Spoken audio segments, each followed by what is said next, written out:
we are committed to recapturing the flag of the conservative movement and providing a forum to figure out what comes next. Men cannot improve a society by setting fire to it. They must seek out the old virtues and bring them back into the light. The American Conservative was first on all the major issues they were part of the 2016 election.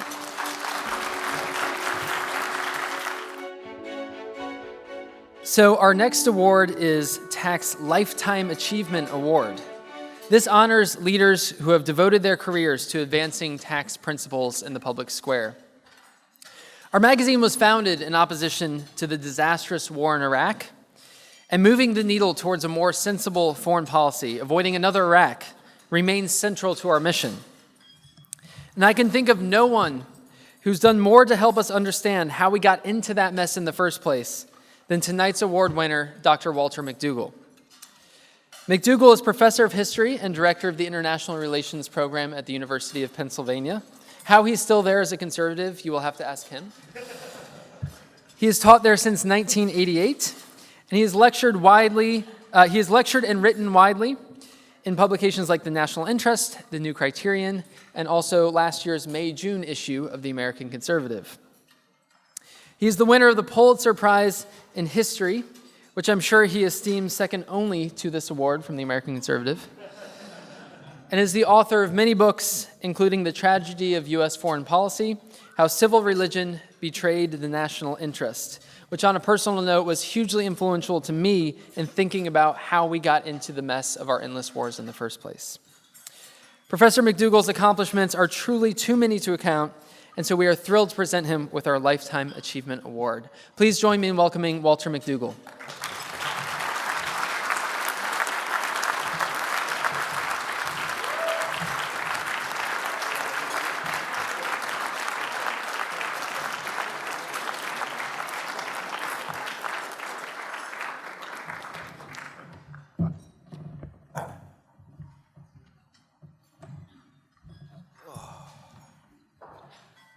Emil, distinguished guests, and everyone affiliated with the American Conservative, 1,000 thanks. Grazie mille.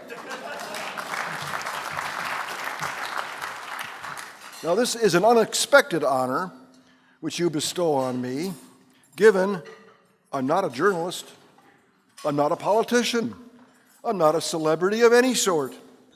I'm just a workaday college professor who's been laboring in the academic vineyard for 46 years and counting. No plans to retire.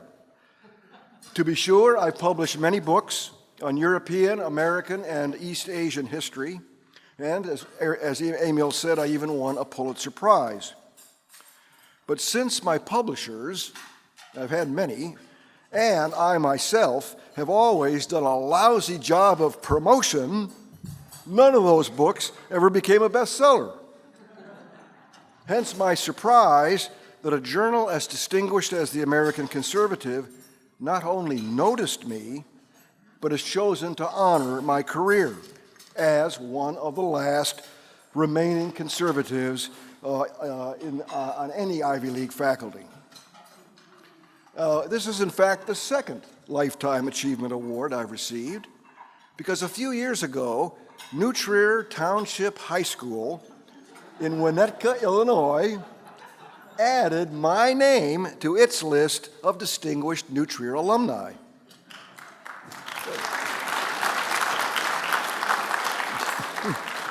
I was thrilled to receive that award also, even though it meant joining a club which numbered among its exclusive ranks the dubious names of Donald Rumsfeld and Rahm Emanuel.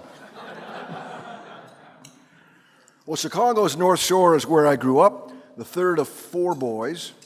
My parents were staunch Republicans, and since Dwight Eisenhower was elected president just a few weeks before my 6th birthday, I grew up thinking Eisenhower was the only president we've ever had, and he always will be.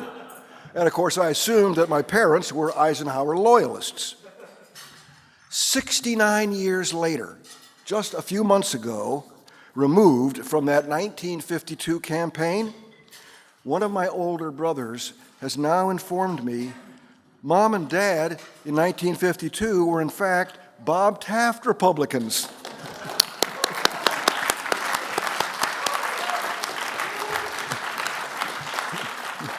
So paleoconservatism was evidently bred in my bones, even though it took many years before I became conscious of it. I was pretty apolitical during my high school and college years. The youth rebellions of the 1960s had barely touched sleepy Amherst College by the time even by my graduation in 1968. Just some ripples of protest. Well, faced with a military draft, I enlisted in the United States Army as a matter of duty, really, more than zeal, and I served a year's tour as a combat soldier in Vietnam.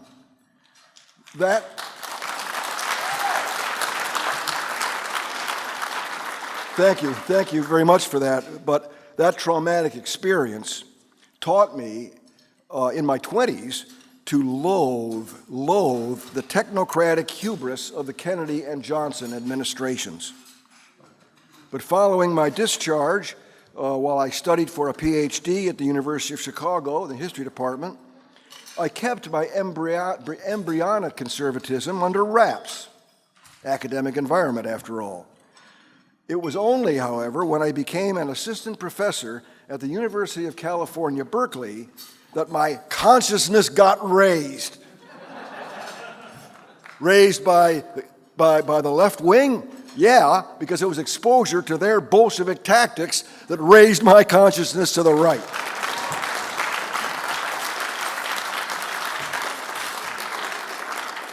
I used to joke that the town of Berkeley had a two-party system, progressive Democrat and out-and-out commie.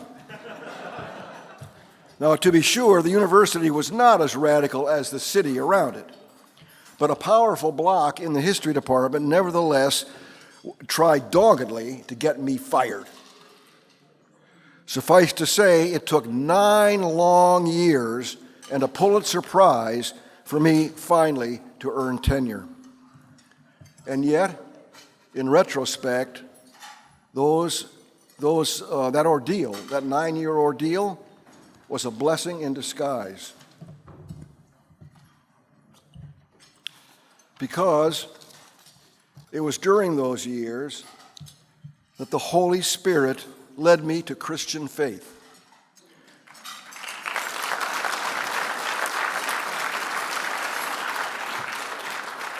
And a few years later, led me to my wonder wife, Jana.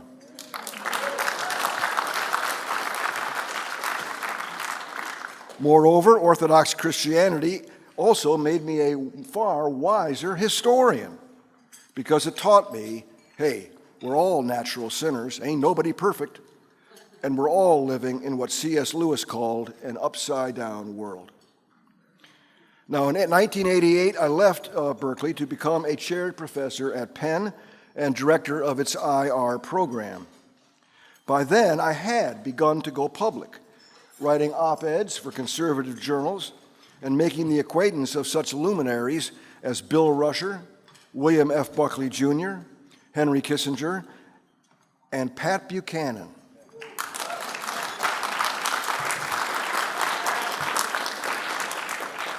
But still, my self-awareness was incomplete because those were the Reagan years, the climax of the Cold War. And I mistakenly imagined that these neoconservatives who joined our team were just people who came late to conservatism. Oh no.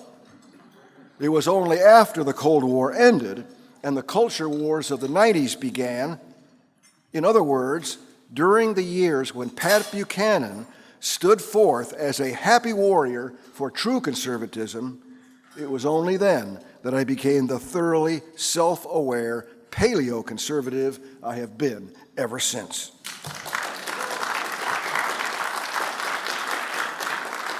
And so by the mid-90s, when neocon frauds like Bill Kristol were preaching utopian folly about America's benevolent hegemony, I followed Pat's example and counterattacked. In books and articles which explained that neoconservatism was only the latest expression of a heresy which had poisoned American civil religion back in the 1890s and which matured during the calamitous Woodrow Wilson administration. Today, a century later, our nation continues to suffer the consequences of trying to make the world safe for democracy. But make no mistake, I never attempt to brainwash my students or to preach from the podium. My father, a patent attorney, taught me long ago. He said, "Son, never prostitute your profession." And my excellent teachers at New Trier, Amherst, and Chicago likewise instructed me to honor and uphold the integrity of my craft. Now, I don't have to tell this audience that in our present day, honest scholars in the humanities and social sciences, that is, teachers who are open-minded rather than woke, teachers who call things by their right names, teachers who do not try to enforce political correctness, such teachers are an endangered species. But I've been heartened in recent years, very heartened, to discover that a handful of honest scholars, many of them wonderfully, refreshingly youthful, still survive in American colleges, in some American colleges, at least like Hillsdale. So while it is in my name that you have chosen, it is my name which you have chosen to honor tonight, it is in their names, especially those young conservatives, that I accept your gracious prize. Thank you very much.